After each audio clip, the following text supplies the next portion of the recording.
युवा किसी भी देश के भविष्य होते हैं और प्रधानमंत्री मोदी इस बात को बखूबी जानते हैं। तभी तो युवाओं की आकांक्षाओं को पूरा करने, उनके सपनों को साकार करने और उन्हें सशक्त बनाने के लिए पीएम मोदी लगातार प्रयासरत हैं।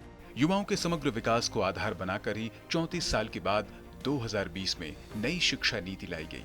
इस नीति ने प्री प्राइमरी से लेकर विश्वविद्यालय स्तर तक की शिक्षा में क्रांतिकारी बदलावों का रास्ता साफ किया है। ये नीति प्रधानमंत्री नरेंद्र मोदी के उस परिवर्तनकारी विजन को दर्शाती है जिसमें उन्होंने शिक्षा को भारत की विकास गाथा के केंद्र में रखा है। नेशनल पॉलिसी ऑन एजुकेशन 2020 वह सबसे अधिक भविष्य दृष्टि है।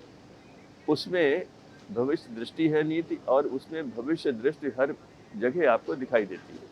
तो इस समय युवाओं की जो आकांक्षाएं हैं उनको उसमें निहित किया गया। ये शिक्षा ऐसे लोग तैयार करेगी जो किसी से कम नहीं होंगे अंतर्राष्ट्रीय स्तर पर, राष्ट्रीय स्तर पर, और इसकी स्वीकार्यता बहुत है।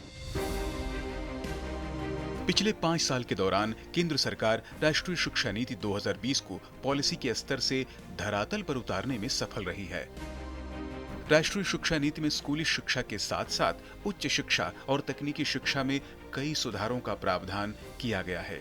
एक और जहां 2030 तक प्री स्कूल से लेकर सेकेंडरी तक की शिक्षा में 100% नामांकन दर का लक्ष्य रखा गया है, वहीं 2035 तक उच्च शिक्षा में सकल नामांकन अनुपात बढ़ाकर 50% तक करने की बात कही गई है।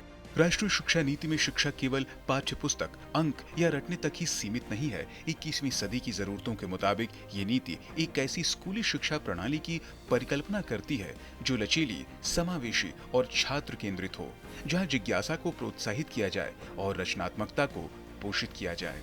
ये मानते हुए कि मस्तिष्क का 85% से अधिक विकास 6 साल की उम्र से पहले ही हो जाता है, राष्ट्रीय शिक्षा नीति में प्रारंभिक शिक्षा को स्कूल सुधार के केंद्र में रखा गया है।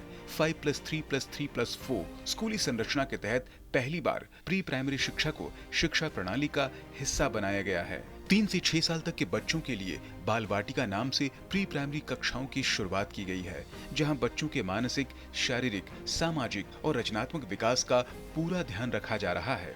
राष्ट्रीय शिक्षा नीति को लागू करने की दिशा में महत्वपूर्ण कदम उठाते हुए केंद्र सरकार ने 2022 में पीएम श्री योजना की शुरुआत की। केंद्र प्रायोजित इस योजना के तहत देश भर के 14,500 से अधिक स्कूलों को प्रधानमंत्री स्कूल्स फॉर राइजिंग इंडिया के तौर पर अपग्रेड किया जाएगा। उच्च शिक्षा की बात करें तो शिक्षा नीति ने भारतीय उच्चतर शिक्षा के अंतर्राष्ट्रीयकरण और भारत में विदेशी विश्वविद्यालयों को कैंपस स्थापित करने का रास्ता साफ किया है।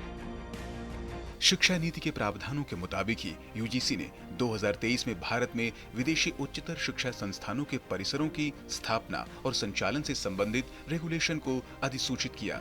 इसके मुताबिक वैश्विक रैंकिंग में शीर्ष 500 में आने वाले संस्थान भारत में अपने कैंपस स्थापित कर सकेंगे। उच्च शिक्षा में मल्टीपल एंट्री और एग्जिट की व्यवस्था भी की गई है। इस व्यवस्था ने छात्रों को पढ़ाई छोड़ने के बाद दोबारा शुरू करने का अवसर दिया है। जाहिर तौर पर गत 5 साल में राष्ट्रीय शिक्षा नीति ने भारत की शिक्षा प्रणाली को अधिक समावेशी, नवाचारी और गुणवत्तापूर्ण बनाने की दिशा में उल्लेखनीय प्रगति की है। ये नीति छात्रों को जिज्ञासु, सक्षम और 21वीं सदी की जरूरतों के अनुरूप समर्थ नागरिक बनने के लिए एक सशक्त आधार प्रदान कर रही है।